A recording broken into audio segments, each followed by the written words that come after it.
On March 26, 2000, Putin was elected president of the Russian Federation for the first time, winning in the first round of the early elections. At that time, almost 52% of voters cast their ballots for him. During his inauguration, he promised to work openly and honestly, to fight corruption, to ensure strong economic growth and the well being of citizens, to lower taxes, and also to become a guarantor of freedom of speech and democratic reforms. There is a huge gap between Putin's Russia of the 2000s and Putin's Russia today. Along with the country, of course, the man who over these years monopolized power and brought all state institutions under his control was also changing. It's even hard to imagine now that there was a time when the Western press called Putin a democratic leader.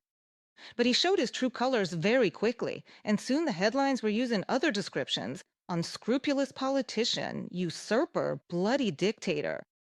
And then another transformation happened. More and more, the Russian leader started to be labeled as unreliable, weak, and even pathetic. For example, here's an illustration for an article in the respected Swiss publication Neue Title. Analyst Andreas Reusch gives a detailed account of how Russia, which tried to present itself as a great power, actually ended up with a string of humiliating failures around the world. In his view, the Kremlin's main and fatal mistake was the full-scale invasion of Ukraine. What the Kremlin intended as a triumphant blitzkrieg has turned into a complete nightmare, and not just for Ukrainians, but for the aggressors as well. 4 years later, Russian troops are raising flags over small villages in eastern Ukraine, hundreds of kilometers from their original objectives. Russia spreads fear, but fear is not the same as influence. This country has not gained prestige or global influence. The result is exactly the opposite. Russia has become weaker than it was before the war began. Andreas Reusch, political analyst, in a column for Neue Zeitung. This month, this so-called spontaneous poll by the All-Russian Center for the Study of Public Opinion was published, showing a record low approval rating for Putin in all his years in power. The results indicate that only 32% of respondents trust the Kremlin dictator, which is just over a third. United Russia also set an anti-record for public support.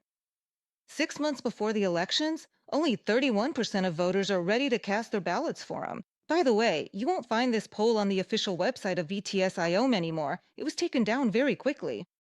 Interestingly, the same thing happened with the draft version of Putin's International Women's Day greeting. The video where he coughs and stumbles over his words was also, supposedly by accident, posted online and then quickly deleted. By the way, many people believe this was done deliberately to undermine the dictator's authority.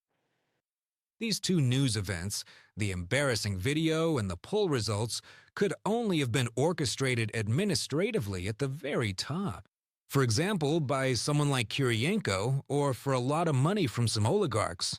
In any case, it looks like the Russian elite is throwing Putin under the bus. On one hand, they embarrassed him in front of the public, making him look weak, old, and sick. On the other, they showed that his approval rating is nowhere near as high as it used to be and keeps dropping. All of this looks like an information campaign preparing for a change in the regime's course. Igor Eidman, sociologist, from a Facebook post. By the way, speaking of the oligarchs' big money, on March 26th, Putin held a closed-door meeting with industrialists and entrepreneurs, where he demanded that they chip in for the war in Ukraine. At the same time, the Kremlin dictator made it clear that there are no plans to stop the fighting, and no one is seriously going to negotiate for peace.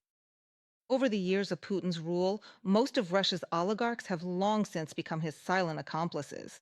And of course, they'll be forced to pay up.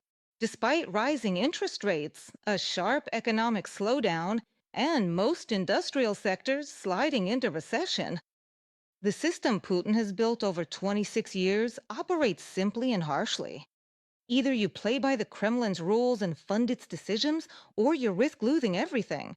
Right after the Congress of Industrialists and Entrepreneurs, Vladimir Putin held a closed-door meeting with major businessmen.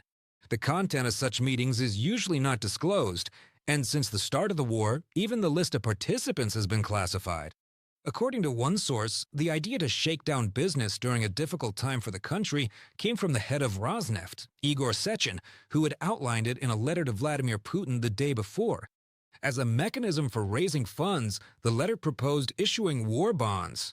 From a publication by the Bell. The situation at the front, despite all the Kremlin's loud statements, is rapidly deteriorating for Russians. Against the backdrop of successful counterattacks by Ukraine's defense forces and the failure to prepare for the summer offensive, even Russia's so-called war correspondents have started criticizing the military command and talking about systemic problems. Complaints about the tactics of small groups, poor training, and the dominance of Ukrainian drones are being voiced more and more often. At the same time, no one in Russia has believed the official reports for a long time. Let us recall that from August to December 2025, the authorities of the Russian Federation reported more than a dozen times about the capture of Kupiansk in the Kharkiv region, about controlling the city or clearing it. These claims were made by the chief of the general staff, the minister of defense, the foreign ministry several times, and even Putin himself. It's no surprise that with each of these reports, the Russian leadership looks more and more incompetent. Military bloggers claim that it will take Russian forces about 100 years to capture the rest of Ukraine, which is similar to the estimate from the Institute for the Study of War, according to which Russian forces would need 83 years to take over the rest of the country. These statements may be a last attempt to criticize the Russian military command before the Kremlin imposes the expected ban on Telegram and moves military bloggers to state-controlled platforms. From the Institute for the Study of War report. Among other things, the Kremlin has also proven to be a useless ally. This is another conclusion that the entire global community has reached since the start of the operation in Iran. In just 1 year, Putin has lost three of his closest friends: Bashar al-Assad in Syria, Nicolas Maduro in Venezuela, and Ali Khamenei in Iran. And he didn't help any of them. In the past, Russia was seen as a geopolitical player whose position was taken into account. But now, against the backdrop of a prolonged war against Ukraine, both Moscow's resources and its influence are visibly dwindling. However, it's also dangerous to underestimate a war criminal.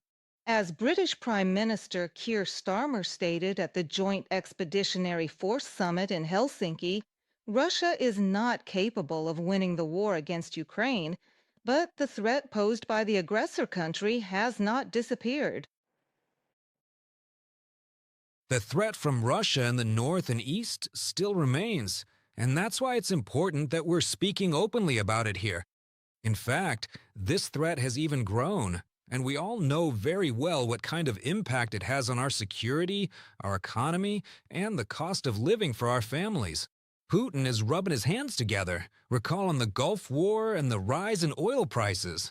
And that's exactly why, in my view, we need to fight the shadow fleet even more actively. Together, we must block the most important sea routes to keep up the pressure on Putin and help change the course of this war. In 26 years in power, Putin has step by step made decisions that ultimately weakened both the country and his own position. Mistakes in foreign policy, relying on force instead of diplomacy, and the war against Ukraine have led to a loss of influence and Russia's isolation. The Kremlin is losing allies, resources, and trust both inside the country and abroad. Today, Russia is paying a high price for the decisions made by its leadership. And judging by all appearances, this process is already becoming irreversible.